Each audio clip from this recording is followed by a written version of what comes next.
My name is Larry. I'm 74 years old. I've been a widower for 10 years, and I live alone in a simple house in Buffalo, New York.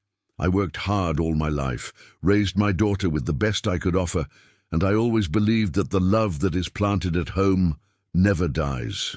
But what about when what rots is not only the skin, but the affection of those we love the most?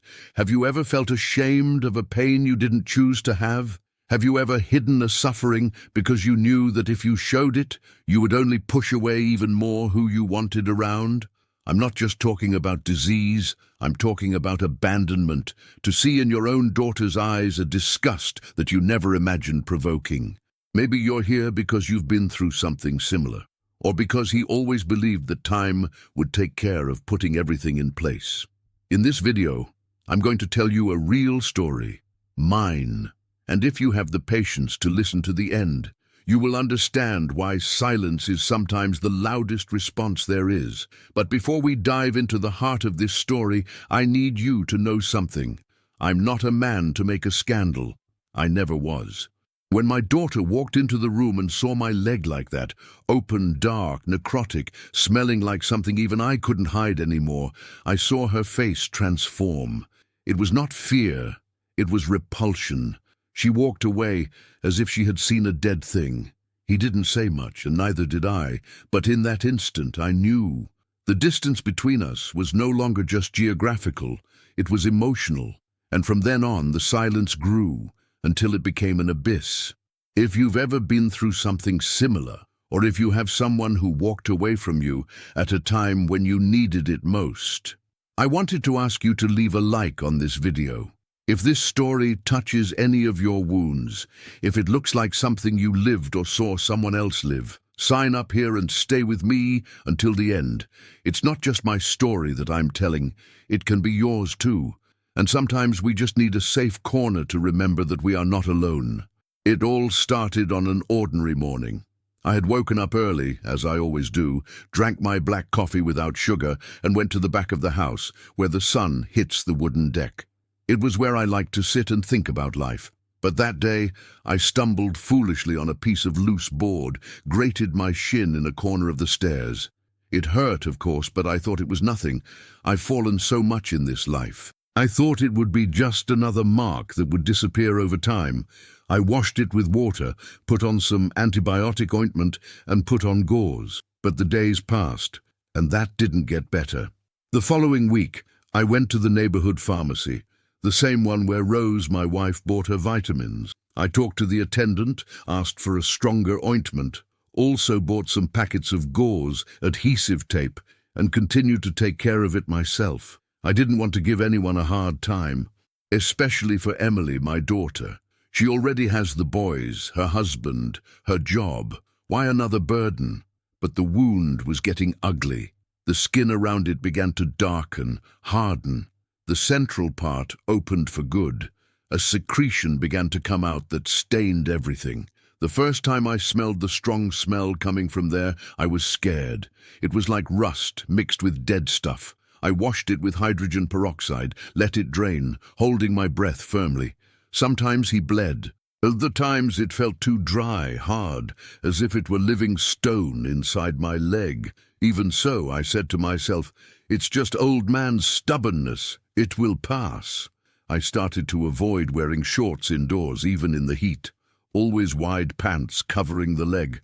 I started to walk more slowly. I felt as if the muscle was being pulled from the inside. But still, he preferred to hide. The worst thing was not the pain. It was the shame. The house began to smell strange, I realized. I got used to it, but I knew that whoever entered there would feel it. I started to leave windows open all day, even in the cold. He lit incense. I washed the sheets more times a week, put rolled towels under the bathroom door to try to contain the odor. It was a futile effort, but it made me feel like I was trying. There was a Sunday when Emily came with the boys. I was happy. I prepared the corn cake that she has liked since she was little. I made freshly squeezed orange juice. I received the three of them with a smile on my face and my leg hidden under the table, but I saw that she noticed. She smelled it. He commented on the sidelines. "Dad, you need to air out the house more. It's kind of stuffy here. I laughed, changed the subject. The eldest grandson even asked, "Grandpa, what's strange here?" I said it was the smell of the cake burning. That night I lay down with my leg burning, throbbing. I thought about going to the hospital. But what doctor was going to treat me with respect? I already feel invisible in the market. Imagine in the triage of an emergency room. It is difficult to explain which is worse, the pain of the flesh or the pain of being a problem. I had to adapt. I started sleeping with my leg hanging out of the bed to avoid touching the sheet. I put a bucket under my leg a few times with a towel for when it flowed. The mattress was marked, but I turned it upside down. I did everything nicely so that no one noticed. He continued to buy the bandages at the pharmacy, but the attendant began to look strange. "Still treating the same wound, Mr. Larry?" I said yes, but I looked away. That weighed me down. There was a day when the smell was so strong that not even the incense could hold it. I sat on the porch, even when it was cold, waiting for the air to renew itself inside. I looked at the sky and thought about my wife. If you were here, Rose, I didn't have to hide it. You were going to take care of me without judging me. And these words came to my mind as a prayer. It is at these times that we discover what it really means to be alone. It's not about not having people around. It's not having the courage to show the pain that lives inside us. And now, let me ask you something.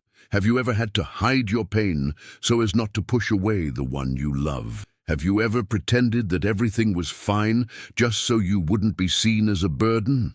If this has happened to you, comment below with a "I've lived it" or a "It touched me."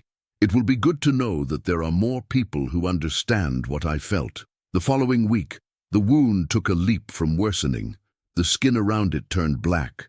The smell changed. It became stronger, more acidic. I started walking with a limp, and it was there that everything started to go wrong for good, because Emily noticed. And, in the worst possible way, it showed me that not everything that stinks comes from the flesh. Sometimes it comes from the heart of those we love the most. But what did she do that day, when she entered my room without warning?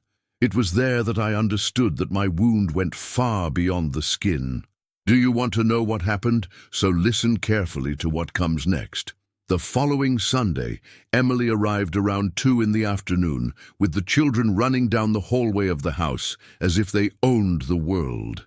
I had already left the table set, the chicken roasting in the oven, and one smell of food trying to fight with the other smell, the one coming from my leg, increasingly difficult to hide. I wore the thickest pants I had, even with the heat. I applied cologne, opened all the windows, turned on the fan. I did everything in my power to disguise it. She walked in with a short smile. It was no longer that full smile of when I was a girl. It was one of those adult smiles, kind of automatic, like someone who is in a hurry to finish what he started. She hugged me quickly, but I felt the way she smelled the air right after, almost unintentionally. She pretended nothing was wrong. But I know my daughter. She noticed. Her gaze became restless, searching with her eyes for the origin of that smell. We sat down to eat. The boys laughed, talked about school, and I made the effort to laugh together. But the pain in my leg was like hidden fire. With every movement, he felt the flesh pull inside. Still, I chewed slowly, as if everything was normal. That's when she dropped the cutlery and stared at me. "Dad, is everything really okay? You're walking slower, you look tired." I smiled and said, "It's just age, dear, and some back pain that decided to visit me again." She was not convinced. He looked at my pants, then at the fan on, even with the fresh air coming from the windows. "Do you have a fever?" he asked. I shook my head. "Your impression." She watched me for a while, silent, but then changed the subject. She talked about work, about the new boss who had a habit of wanting everything for yesterday. I listened, really interested, but inside, my heart beat with a certain fear. She knew that the truth was leaking, along with that smell that she could no longer contain. After lunch, while the boys played in the backyard, she sat in the living room with me for a while. I tried to keep the conversation light, told old stories, remembered good things. She smiled a few times, but the atmosphere was no longer the same. There was something suspended in the air. When she got up to leave, she approached the door, stopped, and said, "Dad, if there's something wrong, tell me. I can take you to the hospital, help." I nodded, like it was nothing. "I'm too old for the waiting room. An old man doesn't die of a wound. He dies when he stops smiling." I tried to make fun. She smiled, but that sad kind of embarrassed smile. Then he hugged me again, less quickly, but still far away, and said he would be back next Sunday. I closed the door with relief, but also with an emptiness in my chest. I knew I had pushed the truth under the rug once again, but that carpet no longer covered anything. I stood there in the living room for a while, listening to the silence grow. The house seemed to warn me that something was coming, and it was. What happened the following week? To this day I remember the smell, the fright in her eyes, the phrase that came out of her mouth like a knife. Can you imagine what someone is able to say when they see their father sick and feel disgusted? So get ready, because that's what I'm going to tell you now. 2 days after that lunch, I was alone in the room. It was late afternoon. The light was passing through the thin curtain and painting everything a yellowish tone. I sat on the edge of the bed, with my leg resting on a chair. He had just taken off his band to clean the wound. The smell rose like a cloud, heavy, acidic, impossible to disguise. The skin around it was black, hard as burnt leather, and in the center there was a living, shiny hole, where thick liquid flowed. I held my breath as I passed the gauze wet in hydrogen peroxide. The burning made me close my eyes. I didn't hear the door opening. Emily walked in unannounced. When I raised my face, she was already standing in the doorway. Time froze. Her gaze wasn't that of a daughter, it was that of someone who sees something repulsive. First, she put her hand to her mouth, then to her nose. "Dad, for God's sake, what is that?" The voice came out shaky, but not crying, disgusted. I tried to cover my leg with the towel, but it was too late. The smell took over the whole room. She took 2 steps back, as if I was contagious. "This is disgusting. You couldn't have let it get to that." Those words fell on me heavier than any fever. I didn't answer. I just lowered my head and continued cleaning in silence. My hands trembled, but I made sure not to let out a sound. Emily looked a moment longer, her eyes shining in a way that wasn't tears, it was rejection, and hurried out, slamming the door behind her. The sound echoed through the empty house. I stood there with my leg exposed, staring into nothingness, feeling not only the smell of the wound, but the smell of something dying inside me. I passed the banner again, calmly, as if each lap was a shield against the outside world. When I finished, I sat without knowing how long. I didn't cry. I didn't scream. I just stayed. It was there that I realized the distance between us was no longer physical. It was an abyss that had no return. And deep down, something told me that that moment was still just the beginning of a greater pain. Because sometimes what hurts the most is not what we hear. It is what comes later, in silence. Do you want to know how she treated me in the days that followed? That's what I'm going to tell you about now. After that day, everything changed. It wasn't a sudden, noisy change. It was a silence that grew like mold on the walls. Emily stopped calling. Not a message. Nothing. I thought maybe he was processing what he saw, that he needed a few days. I gave it space, but the week passed, and then another. I tried to call myself. It fell straight into the mailbox. I called again the next day. He answered, but in a hurried voice. "Hi, Dad. I'm entering a meeting. I'll call later, okay?" He didn't care. From then on, every time I tried, it was as if I were an unknown number. The grandchildren, once noisy, going through the kitchen drawers, inventing a little hut with the sheets in the living room, disappeared. The house was muted. The emptiness grew until it echoed. I kept repeating to myself, she must be busy. Children get sick. Work tightens. It's normal. But I knew from that moment in the room. Her expression was not that of a worried daughter. It was from someone who saw something he wanted to forget, and forgetting for her was avoiding me. I started to avoid even opening the windows. The smell of the wound continued. I thought I could bother a neighbor. I started to wear a surgical mask indoors when I made the dressings, not for protection, but for shame. I washed the sheets more than once a week. I left cloths with vinegar on the corner of the bed to disguise it. Sometimes, just hearing someone's car passing by on the street, I froze, afraid of receiving a visitor and not being able to hide the situation. I started hiding inside my own house, and worse, inside myself. Have you ever felt this way? As if it were rotting inside and out, and no one wanted to see it? As if what's left of you is just a nuisance, a problem that others prefer to forget. And I'm here, opening my heart and telling my story. If you're listening, if it's touching you in any way, leave a like on this video and subscribe to the channel. I still have a lot of things in store to tell you. Sometimes we just want to be heard. Is that it? There was a morning when I left the phone next to the bed, very close to the pillow, as if waiting for something. I spent the day like this, listening to each notification with my heart racing. But it wasn't her. It never was. I tried to think of everything I did wrong. Should I have hidden it better, have pretended to be well? But the truth was, I just wanted a gesture, a touch on the shoulder, "I'm here," but nothing came. The days turned into weeks, the weeks turned to silence, and in the midst of this silence, something even worse began to grow. I found out that my daughter was talking about me around, and what she said tore me from the inside. Want to know what it was? So listen to what comes next. The first time I felt that something was wrong with what they said about me was at the door of the church. I always went to Sunday services at First Baptist, over on Elmwood Avenue. I went more to listen to the songs than the sermons. He always sat on the same bench 3 rows after the piano.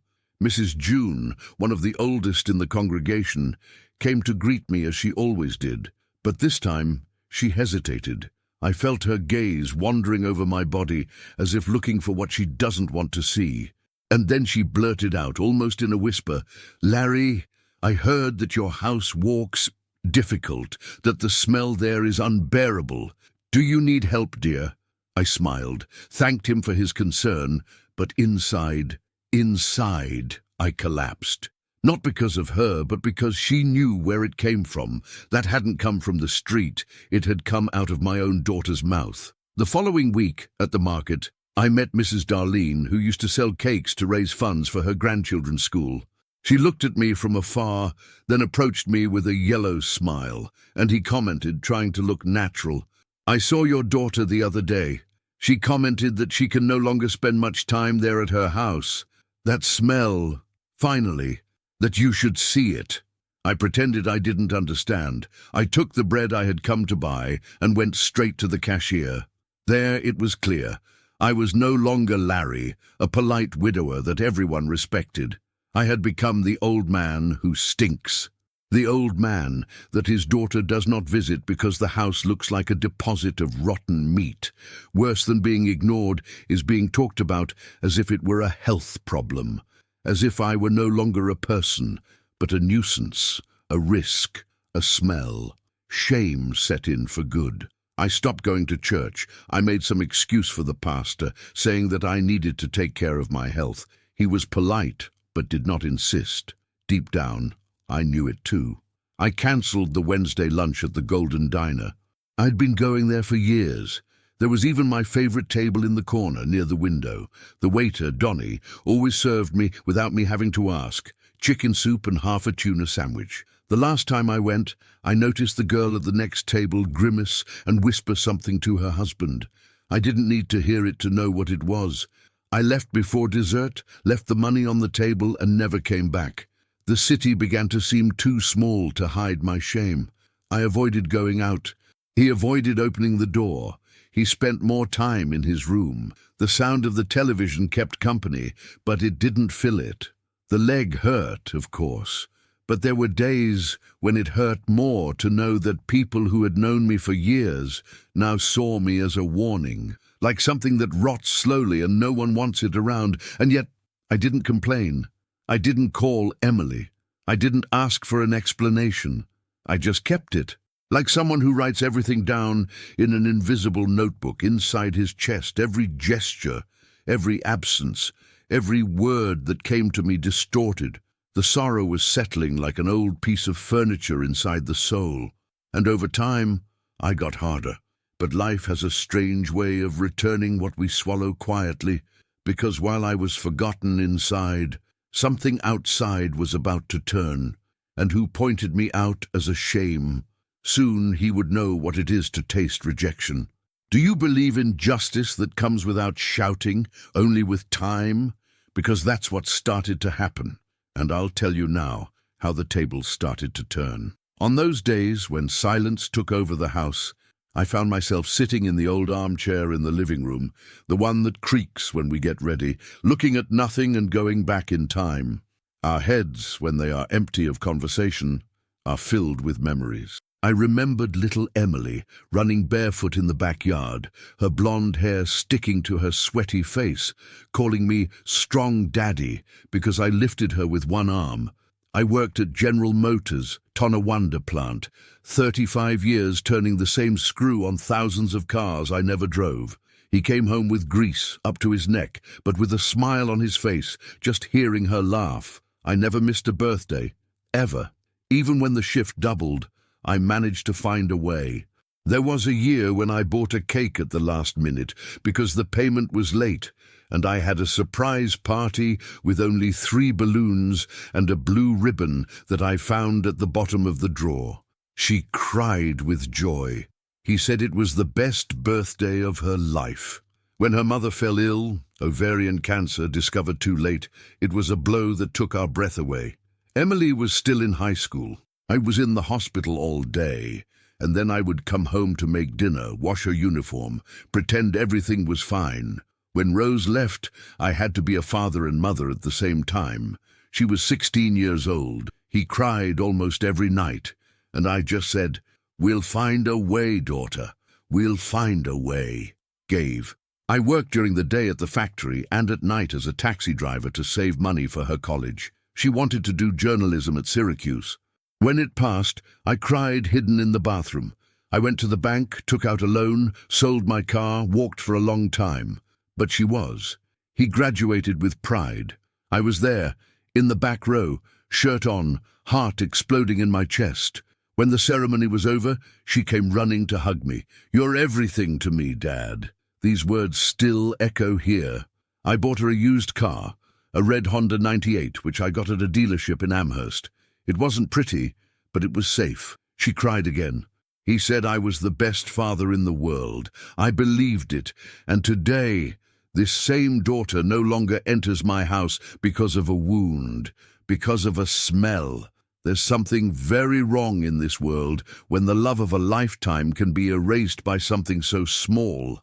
And look, if you've come this far, keep listening to me. I'll tell you something from the heart. What comes after this is what changes everything. That's where the story starts to turn. So stay with me until the end, 'cause I've still got something to show you, that even those who are forgotten one day are remembered. The worst thing to remember is to miss something that still exists, but no longer belongs to you. I looked at the photos of her graduation, of her childhood, and tried to understand where I lost my daughter. At what point did love turn into disgust?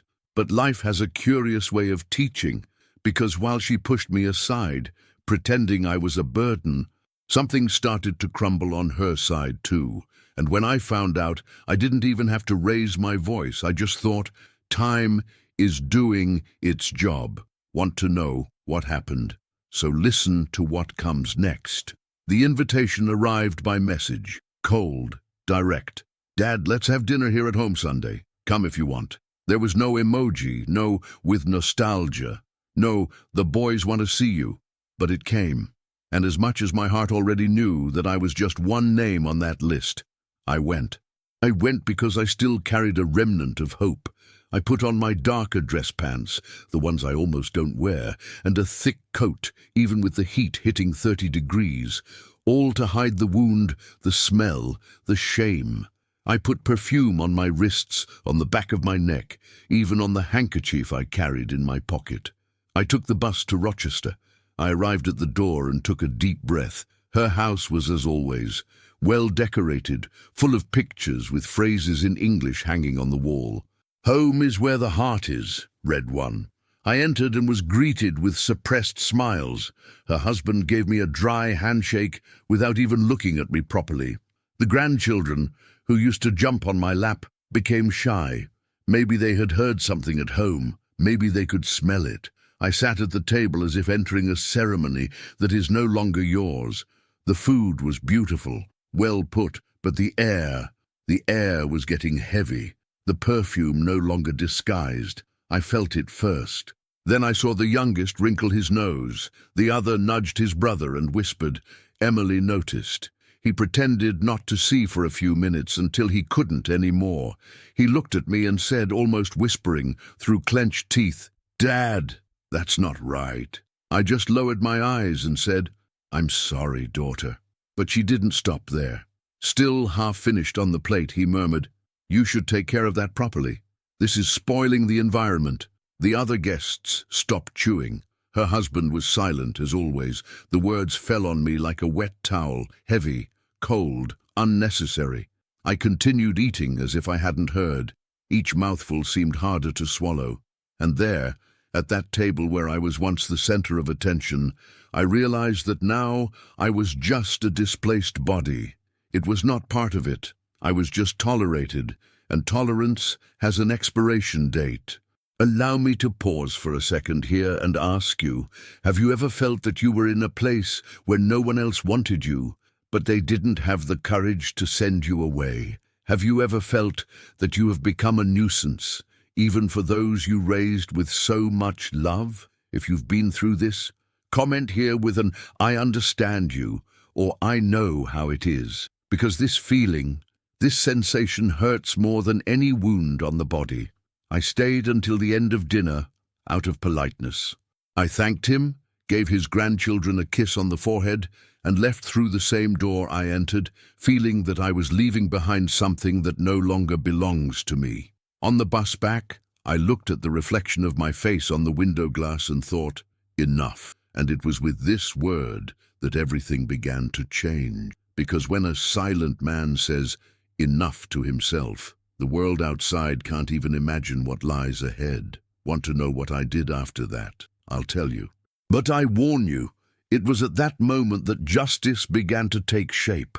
That night, when I returned from dinner, I left my coat hanging behind the door and went straight to the bedroom, without even turning on all the lights. The heat was stifling, and yet I shivered. The fever had been around me for a few days, but now it had taken over. I sat on the edge of the bed and felt the moisture on the mattress. Once again, the bandage did not hold. The pus ran down the gauze and stained everything. The smell, that smell, it was worse. Even I couldn't stand it anymore. It was as if death had sat next to me, looking at me quietly, waiting for me to say, "Ready." I tried to get up, but my legs didn't obey properly. I crawled to the bathroom, looked at myself in the mirror, sunken eyes, pale skin, hair stuck with sweat. It was as if time had sucked me inside. I washed my face and went back to the room with difficulty. I sat down again, naked from the waist down, with my legs stretched out on the chair. I took a wet towel and tried to wipe off the excess wound. It hurt as if someone was scraping me with a hot iron. The teeth clenched, the eyes narrowed, the breath short. When I was done, I bandaged myself again as best I could, but it wasn't just the body that was weak, it was the soul. I stood there, sweating, with my head down, staring at the floor as if waiting for an answer that never came. And I thought, maybe it's best to let this infection take me. For the first time, I felt that there was no one to resist for. Emily had already forgotten me. The grandchildren didn't even talk to me anymore. The neighbors whispered. The city ignored me. And me, I was just a sick body trapped between four walls. I opened the dresser drawer and pulled out an envelope that held some important documents. My birth certificate, my social security number, a picture of Rose smiling in the park in Niagara Falls, and a blank paper. I took the pen and started writing. Not a farewell letter, but almost. An attempt to explain that I tried, that I did my best, that even alone, even rotting in life, I still loved. Even though I was forgotten, it still hurt to remember. But my hand trembled. The words came out crooked, and before I could finish the first sentence, I closed my eyes, and I saw my wife's face. Rose, with that steady, serene look, telling me, "Larry, you have always been the pillar of this house." I remember it as if it were now.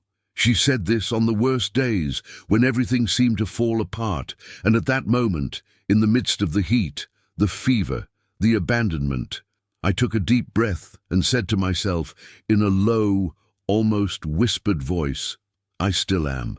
I just need to wait a little longer." I tore up the paper. I put everything back in the drawer. I lay down slowly, with my leg on a clean towel. I stared at the ceiling, counting the seconds, as if waiting for time to tell me that tomorrow would be different. And somehow I knew that night was rock bottom, but it was also the point from which I would start to rise, because life has these things. When all seems lost, that's when she prepares the next step. And my next step was the beginning of the turnaround. Do you want to know what made me get up the next day with another look? So pay attention to what comes next, because it was there that justice began to give signs.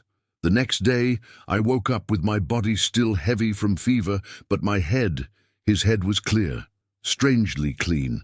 As if, after so long trying to survive, I had finally understood that it was no longer about resisting, it was about deciding. And I decided. I got up slowly, changed the gauze from the wound more firmly than usual, and went to the kitchen phone. The number was still there, written on a piece of paper attached with a magnet to the refrigerator. Donald McCarthy, my lawyer for more than 20 years, called. He answered in his usual calm voice. "Larry, how long ago? Do you need me?" I replied in a tone that even I didn't recognize at the time.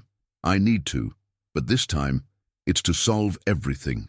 We scheduled it for the afternoon of the next day. He came to my house, as he always did when Rose was still alive, and we needed to review paperwork. He arrived in a light suit, leather folder in hand, and that way of someone who listens more than he speaks. We sat in the living room, me with my legs covered, he looking at me with a contained concern. "What's going on, Larry?"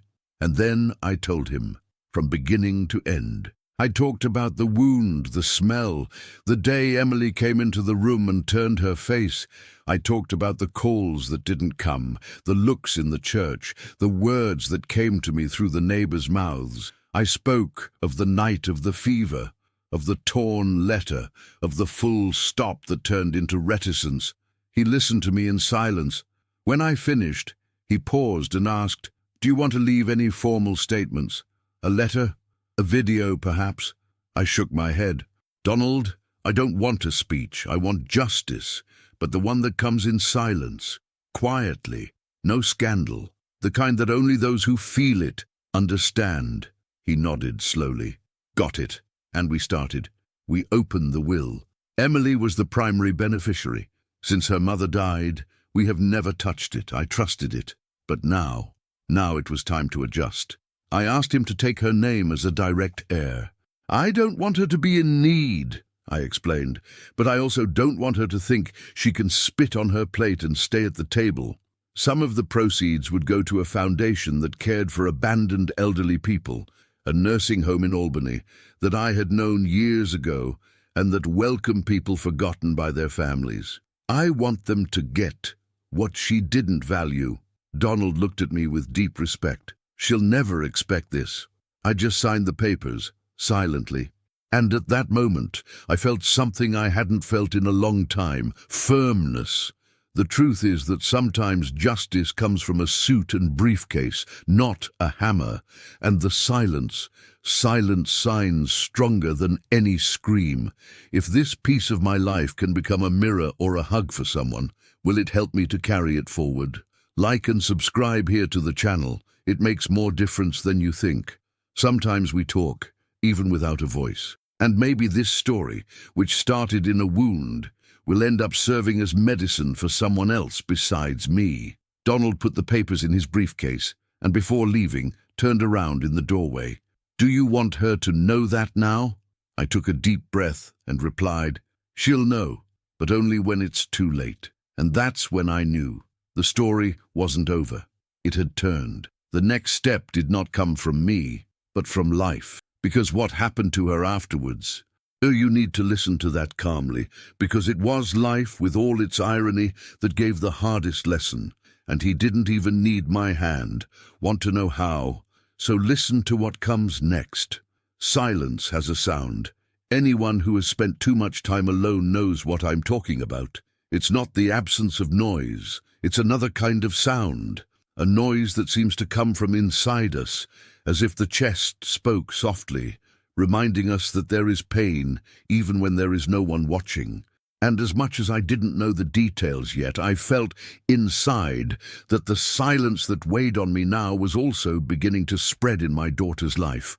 I still didn't know what was happening on the other side, but something told me time had begun to speak.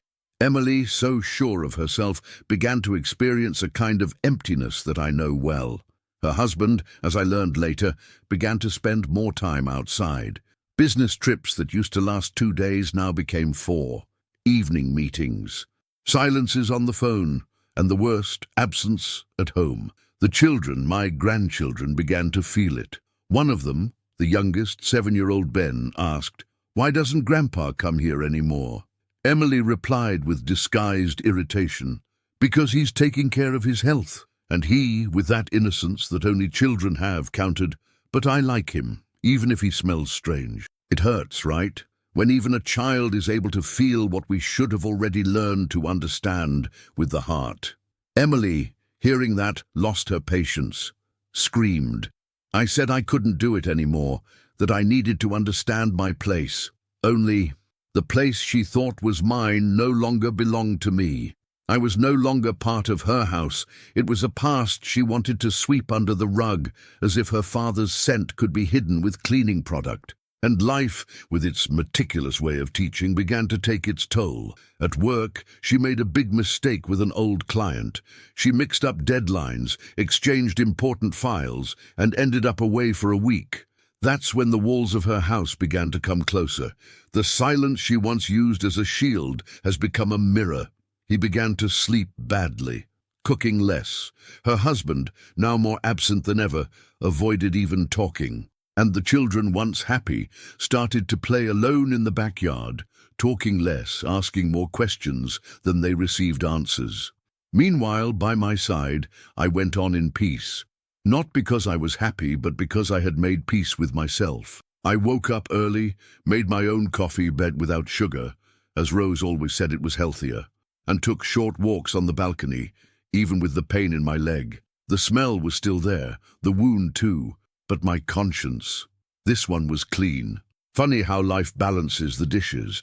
I, who for months was the weight she wanted to hide, was now just an uncomfortable memory in a corner of her mind, and she, who for so long felt in control, was now the one who walked around the house with her head down, listening to her own silence.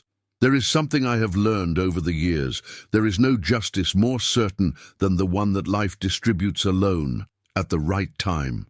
And sometimes she doesn't even need our hand for that. What goes around comes around, and it comes back in the most unexpected way.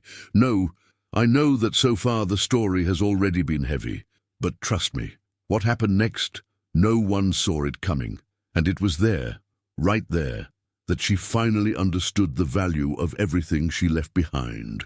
Want to know how? So listen carefully to what comes next, because life still had one more lesson in store. It happened on an ordinary morning, one of those when we wake up thinking that we are just going to follow a simple routine. I needed to pick up my medication at the health center here in Buffalo, as I did every month. I put on my dark pants, which were already a little shabby, and went slowly, with the cane in one hand, and the hope that that day would not demand too much from me. His leg throbbed, but that was already the usual. What I didn't expect was fatigue, a different tiredness. Heavy, as if my body was carrying much more than the pain of the wound. In the waiting room, I broke out in a cold sweat. The view darkened, and before I knew it, a young nurse named Nate approached with wide eyes. "Sir, are you okay? It's very pale. Join me here, please." I didn't even have the strength to argue. They took me to a small room, applied pressure, measured everything, asked, and then came the exams. X-ray, blood, leg assessment. The doctor came back with a face I already knew. It was the same one the doctors used when they talked about Rose's cancer. Too calm, too measured. "Mr. Larry, your wound is in critical condition. There is extensive necrosis and, well, there are signs of bone involvement. If we don't act soon, the risk is greater than you think."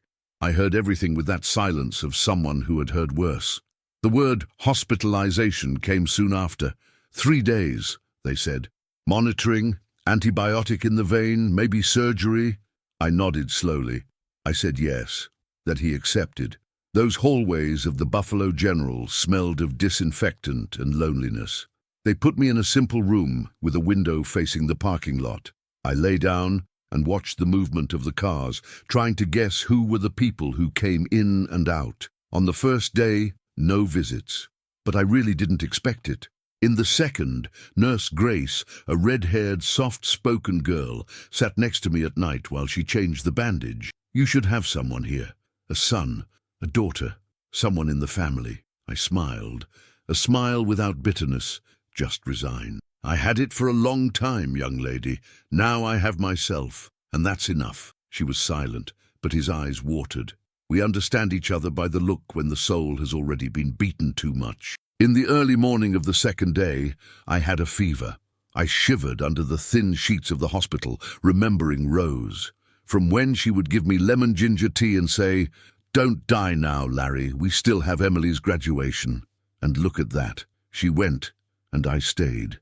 But even alone in that bed, with a weak body and a heavy head, I felt no revolt, only a deep nostalgia, one of those that cannot fit into words. You know, there are memories that stick to us like a tattoo on the soul. There are smells, looks, moments that mark us like red-hot iron. And sometimes a simple question from an unknown nurse is enough for us to remember everything that has been, everything that has been lost, and everything that still lives inside us, even if the world has turned its face. Tell me, have you ever been through something like this? Have you ever had a silence that screamed louder than any words? If you've experienced something similar, or if any memory touched you listening to this here, leave a phrase of your own in the comments. It can be "I understand you," "I know how it is," or just "It's true." Sometimes sharing the pain is the only way not to get lost in it. On the third day, the doctor came up with the results. The infection had stabilized. The surgery could wait, but I would need absolute rest and constant care. Grace held my hand and said, "You are strong, but I shouldn't face all this alone." I shook her hand, as if thanking her without saying, and yet, inside the hospital, with all the care and professional attention, what hurt the most, it was absence. Emily knew I was there. She had been warned by the hospital itself, and it didn't appear. He did not send a message. He didn't ask if I needed anything. Nothing. Her silence. It was the loudest noise in that room. At the end of the day, when I was discharged, Grace hugged me tightly and said, "If you need someone, even if it's just to talk, call me." I wrote down the number on an old piece of paper and kept it in my shirt pocket.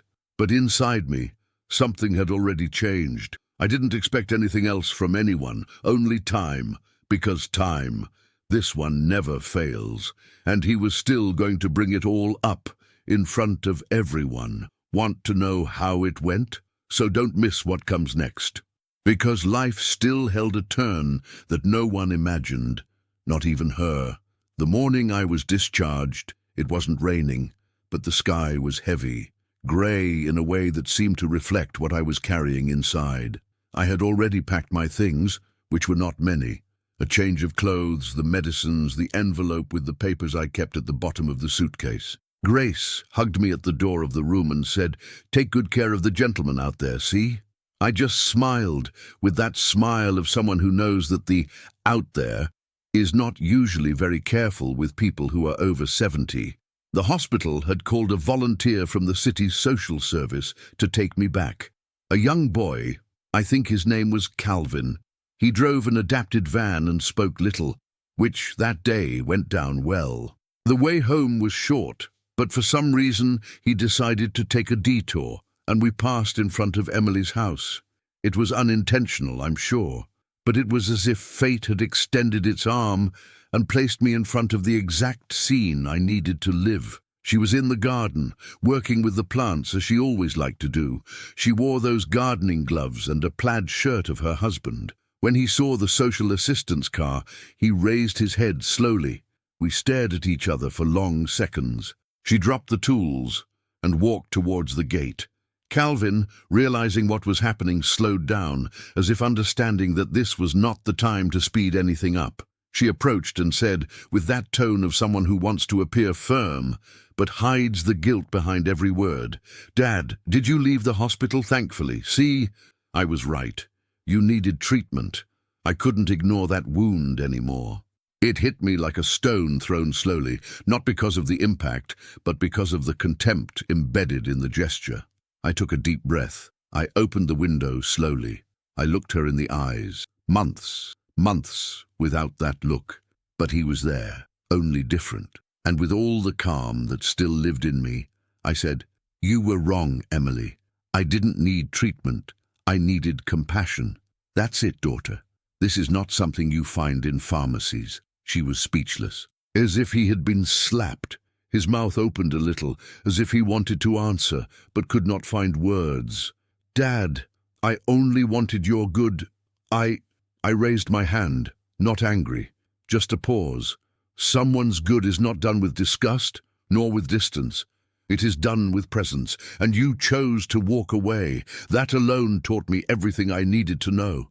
She took a step back, clutching her gloves in her hands.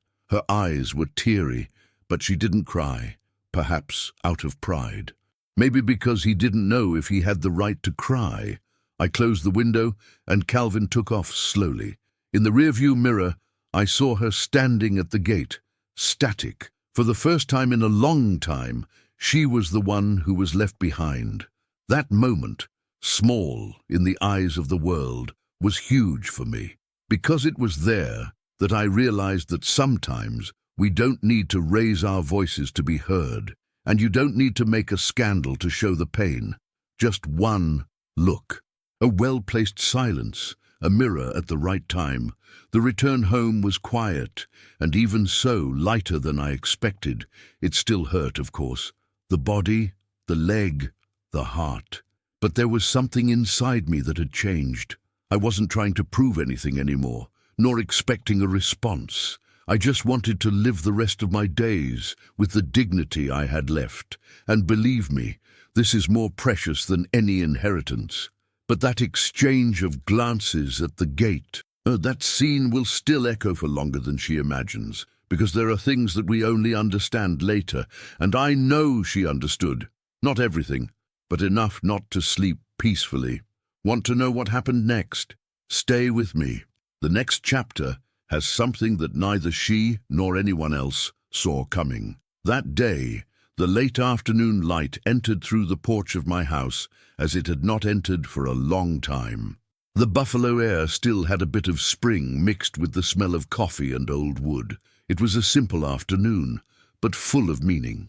Attorney Donald McCarthy, who had known me for more than 30 years, organized a small gathering at my house to celebrate something I never imagined I would be a part of, a charitable trust named after me, aimed at helping elderly people with chronic wounds like the one that almost took me away.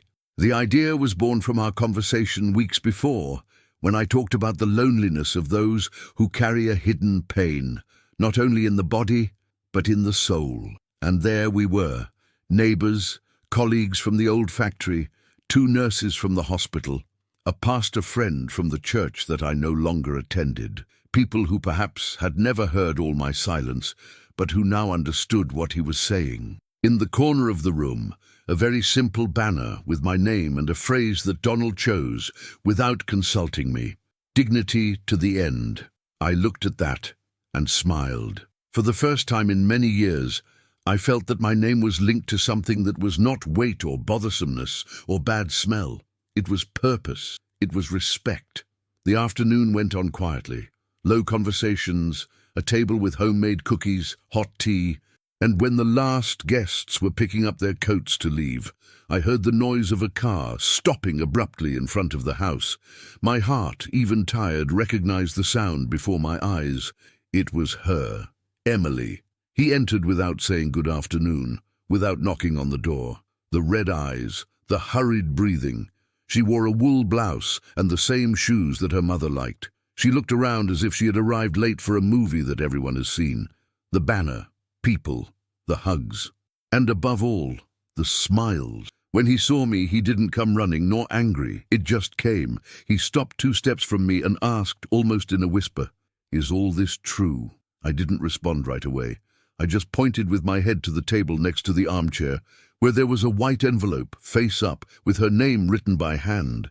She picked it up gently, sat down on the edge of the sofa, and began to read. I stood, not out of pride, but because I felt that that moment called for posture. Emily read the document slowly. The official amendment of the will. Her part, once generous, is now destined to the support fund for the elderly. There were no harsh words on the paper, no charges, only facts. It's a decision. When she finished reading, her eyes were teary. She didn't cry loudly. He cried contained, as if he knows he has no one else to blame. "Father," he began, "this is revenge." I approached, sat next to her, looked lightly at her trembling hands, and replied with the calmness that life taught me. "No, my daughter, this is a consequence. That's all." She didn't know what to say, and I also didn't think I needed to explain anything else. I got up, walked to the door, where the last guests were waiting to say goodbye. I hugged each one, exchanged a few simple words, and let them out. Outside, night was beginning to fall, and inside, I knew. Something had changed, not just on paper, but on her face. She, finally, had seen what she never wanted to see. Now, can you imagine what happened when she tried to fix everything? Because she tried. Oh, how he tried. But there are things that time does not return, and that's what I'm going to tell you about now. Emily left my house with the same silence she entered, but this time it was a full silence, full of choking stuff, of badly digested regret. And I felt right there that it was going to echo inside her for a long time. When the door closed behind her, I sat back in my chair and stared at the empty envelope that was left on the table. It was just a piece of paper, but it weighed like a stone. On the other side of town, she came home with her face scarred. Her husband was in the living room with the children, but it was enough to see the way she entered that he understood. Something had turned. "What's wrong, Emily?" he asked in a low voice, as if he already knew the answer. She dropped her purse on the floor, sat on the arm of the sofa, and said, her eyes still red, "I lost my father, and it wasn't even for death. It was for me." The husband took a few seconds to respond. Then she said, "You've been too cold, Emily. And now it's reaping." She did not react. He didn't shout. He didn't defend. It just stayed there, as if he had finally accepted a truth he had avoided for months. That night he locked the bedroom door, left his cell phone in airplane mode, and stared at the ceiling, remembering. From Christmases, when I spent hours in the garage making wooden toys for her. The time she lost her first tooth and I wrote a letter from the tooth fairy by hand, just to see her smile. Of the notes I put hidden in the lunchbox. "I love you more than yesterday, but less than tomorrow." All this forgotten because of a smell. The next day he tried to call me. About 4 times. I didn't answer, not out of revenge, but because sometimes silence is the only fair answer to certain choices. She then called Donald McCarthy, my lawyer. I wanted to understand, argue, look for some loophole. Donald, as always, was direct. Emily, everything was done within the law. His father was lucid, calm, and decisive. He did not act out of anger. He acted out of self-love. She also insisted, "But he can change his mind, right? You can still go back." Donald took a deep breath and replied, "He can, but from what I know of Larry, when he signs with that look, there is no going back." Emily hung up and cried, but not that cry of a spoiled child, nor of revolt. He cried as if he were looking in the mirror and for the first time seeing what he has become. She tried to talk to friends, but no one had patience. She looked to her husband's family for support, but all she heard was, "You have to deal with this." For the first time in her life, Emily found herself alone, as I have been for months. No, there are things that we live and keep, but maybe by telling, we help another heart to breathe. If this story is moving you in any way, like this video and subscribe. Sometimes spreading an outburst like this is more than a relief. It's a breather for those who are experiencing something similar and have nowhere to run. And even with all this avalanche that fell on her, Emily still had no idea what was about to happen, because what came next, that was an encounter with the truth that she never imagined facing head-on. Are you ready to know? So stay here with me, because the next chapter is the one that changes everything. I didn't expect anyone that afternoon. The sun was already beginning to descend behind the trees in the yard, spreading a golden hue through the curtains. I was sitting in my old armchair, reading a newspaper that didn't even interest me so much anymore, when I heard the knocks on the door. 3 short taps. Firm, but hesitant. I knew that rhythm from afar. I got up slowly, leaned the cane against the frame, and, when I opened it, it was there. Emily. His eyes were swollen, his face pale, his shoulders hunched, as if he had been carrying a whole world on his back. For a moment, time stopped. I didn't say anything. I just stared at her, and she looked at me. He seemed to search in my eyes for the father from before, the one who always opened his arms first. But he wasn't there the same way anymore. It still was, but different. "Can I come in?" she asked, her voice breaking. I nodded slightly. She walked by, looked around, as if the house were both familiar and foreign. He sat on the couch, his trembling hands in his lap, and took a deep breath before speaking. "Dad, I came because I need to tell you a few things." I was silent. I sat facing her in the chair that creaked whenever I moved, and waited. It started with the words I imagined, but they still hurt. I made a mistake. I was scared. I didn't know how to deal with it. I saw your wound, and I have not seen the Lord. I saw only the fear, the smell, what I didn't want to face. I was weak, and I left you alone. I'm ashamed of it every day. Her eyes filled with tears, but I kept quiet. I wanted her to say everything she needed to say. I tried to justify it, Dad. I told myself that it was for your good, that I didn't know how to take care of it. But now I see what you needed was not medicine. It was presence. I should have stayed. I should have held his hand. She stopped, took a deep breath, and let go. I should have been a daughter. That sentence was suspended in the air, so simple, and yet so heavy. I stared at her for a while. So much came to my mind. Her first step, the first day of school, the letters I wrote when I traveled for work. And now there, this adult woman, repentant, looking for the father she left aside. When I finally spoke, my voice came out calm but firm. "Emily, forgiveness is possible. It always has been. I don't carry hate, I never have. But trust, daughter. Trust is like glass. When it breaks, you can even glue it, but it never stays the same again." She bit her lip, lowered her eyes. "But do you still love me, Dad?" he asked in a thin voice. I looked at her and without hesitation replied, "I love it. But love is not immunity. Loving doesn't force me to forget what hurt. Love, he just lets the pain exist without turning into poison." She cried, this time in silence, big, slow tears that fell on the lap and formed dark stains on the pants. For a few minutes, neither of them said anything. I got up, went to the kitchen, and came back with 2 cups of tea. I put one in front of her and sat down again. She picked up the cup with both hands, as she did when she was little, and watched the steam rise. He said quietly, "I know I don't deserve what you did for me, but thank you for still listening to me." There's a kind of father-daughter silence that doesn't need words. It is the silence of those who have already understood everything, even without being able to solve it. And at that moment, that's what happened. No plea for full forgiveness, no theatrical reconciliation. Just two hearts trying to breathe at the same pace after a long time in disagreement. I could have said that everything was fine, that the past could be erased, that love covered everything. But I didn't lie, because sometimes telling the truth is the only way not to betray love. She finished her tea, left the cup on the table, and stood up. He looked around one last time, as if trying to record a home that no longer belongs to him. Before leaving, he turned to me and said, "Dad, if one day I can do something to fix this, anything, will you let me try?" I replied with a tired half-smile. "Time will show you what to do.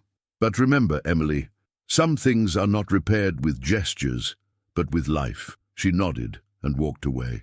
The door closed slowly, and the echo of the sound stuck in the house as a reminder. I stood there, with the smell of tea still in the air, and a strange feeling of peace and melancholy mixed. No, that sometimes love is not about going back to what it was, but learning to live with what is left. It is accepting that there are ties that are never broken, but also never return to being the same knot. And even with everything, I knew the story wasn't over yet, because life still had one more turn in store, and what happened after that visit, it was what no one expected. The days went by, and the house, once so heavy, began to breathe again. The silence that once overwhelmed me was now different. It wasn't empty, it was quiet. I'd wake up early, drink my black coffee looking out the window, and feel the cold buffalo air remind me that I was still alive. The wound on his leg was still there, of course. It closed slowly, opened from time to time, as if insisting on reminding me that the body has its memories. But it didn't hurt so much anymore, because now I took care of her with help. And more than that, without shame. After everything I have experienced, I have learned that the marks of the body do not diminish anyone. What humiliates is not the wound, it is the abandonment. It was during this time that Donald introduced me to a community center that served elderly veterans here in the area. He said that they were in need of someone who had the patience to teach simple dressings, give conversation, guide. I was a little suspicious at first. I thought I would be just another old man trying to pass the time. But the first week, when I sat next to a gentleman named Robert, who had a wound almost the same as mine, I realized that it wasn't about time, it was about meaning. I taught him how to clean slowly, without rushing, and he looked at me and said, "No one has ever explained it to me like that. It was always in the scream." Smile. I knew what that was all about, being treated as a nuisance instead of a human being. Gradually, that place became my refuge. I arrived twice a week, organized the materials, and talked to those who had lost not only their health but the will to exist. I told my story, not with drama, but calmly. I told them, there is pain that we don't choose, but there is dignity that no one takes away if we don't deliver. And it was beautiful to see their eyes light up, even if only for seconds. Sometimes the simple act of being heard already heals more than any medicine. And so I remade myself, one dressing at a time, one dialogue at a time. The charitable fund that Donald organized began to work better than we expected. The name Larry Bennett Fund appeared in brochures, short local reports, and in acknowledgements from nursing homes in the area. I was never a man of the spotlight, but I confess, seeing my name linked to the word dignity gave me a feeling of mission accomplished. And the most curious thing is that the more I helped, the more my own wound seemed to change. It was still open, but without the same gloomy appearance. It was as if she had learned from me to compose herself, even without complete healing. I started to walk better, laugh more, eat with gusto. And sometimes, when I returned home, I remembered Rose. I laughed to myself, thinking about how stubborn she would call me if she saw all this. You've always been hard-headed, Larry, but the heart, that's what saves you. From time to time, I still thought about Emily, not with anger, nor with pity, only with that kind of longing that no longer hurts but also never goes away. I knew she was trying to fix things her way. I had heard from a third party that she started to do volunteer work in a shelter for the elderly, perhaps trying to understand what I experienced. And you know what? I let time take care of that too, because time, when we let it, always knows what it does. I started writing some notes in a notebook, little thoughts, memories, loose phrases that I hoped would one day inspire someone. Nothing too big, just doodles. And every time I closed that notebook, I felt a different relief, as if I had finally found my way to speak without having to raise my voice for anyone to hear. You know, there are things that money never buys, the respect of others, and after all, that's what I got. The respect of strangers who saw in me an example not of miraculous overcoming, but of calm resistance. And when I saw that look of gratitude on the faces I helped, I thought, this is where the real legacy is, not in those who inherit, but in those who are touched. And it was in this gentle peace, in this new balance, that life decided to surprise me once again. Because sometimes when we think everything has been said, she sends a gesture, small, unexpected, that changes everything. And what happened that last fall? Oh, it was something I could never have predicted. Want to know what it was? So stay with me, because the end of this story still holds the sweetest of silences. It was late afternoon when I decided to walk to Lake Erie. I hadn't been there in a while. The cold wind hit his face, bringing that smell of water and memories. With each step, the body complained, but the soul, this one seemed lighter. I sat on one of the wooden benches near the pier, the same one where Rose and I used to watch the sunset. She said that the reflection of the sun on the water was God's way of letting her know that the day was worth it. And on that day, for the first time in a long time, I felt that mine had also counted. I stared at the horizon, and without realizing it, I started talking to myself. An old thing, I know. I remembered the day I held Emily in my arms for the first time. So small, so fragile, with that curious look that seemed to want to understand the whole world at once. I trembled with fear of knocking it down. Rose laughed, said, "You hold it like someone who holds the future." And that was it. It was the future that we planted, the reason for every waking morning, every extra hour at the factory. And to think that all of this was lost in an instant of repulsion and silence. But do you know what's curious? I didn't feel angry anymore, not even sadness. It was something different, a kind of bitter but quiet understanding. The wound on my leg didn't hurt as much as before. Now, the greatest pain came from the memories that insisted on returning, but even these, today, came softer. I understood finally that my daughter's mistake was not only abandonment, it was blindness. She didn't see the man behind the wound. She didn't see that that smell that drove her away was the same body that once carried her on his shoulders, that had sleepless nights when she had a fever, that worked twice as hard to pay for her college. I don't say this with hatred. I say with regret, because the truth is that life tests us in the most unexpected places, and the wound that kept me away from her, it was, in essence, a test, and it failed, not out of malice, but out of fear. And fear is sometimes crueler than anger. I stood there watching the waves crashing on the rocks, and I thought about how time has its own way of teaching. At first, he screams, then he whispers, and finally, he just shows. No rush, no warning. And I learned from him that justice doesn't need an audience. It just needs time. Time was my lawyer, my judge, and my rest. He tried to show what needed to be seen without me moving a finger. I took a deep breath. The cold breeze brought a shiver, and along with it, a sense of peace that I hadn't felt in decades. I thought of Rose and muttered to myself, the wound healed less than I would have liked, but the lesson was more than I expected. It was the pure truth. The mark was still there, yes. A dark patch of skin, a reminder of what the body is capable of withstanding. But the soul, that one was clean. As the sun slowly descended, dyeing the water gold and red, I realized that the silence, the one that had previously weighed me down, now echoed differently. It was a silence full of meaning, almost as if it were the answer to everything I could never ask.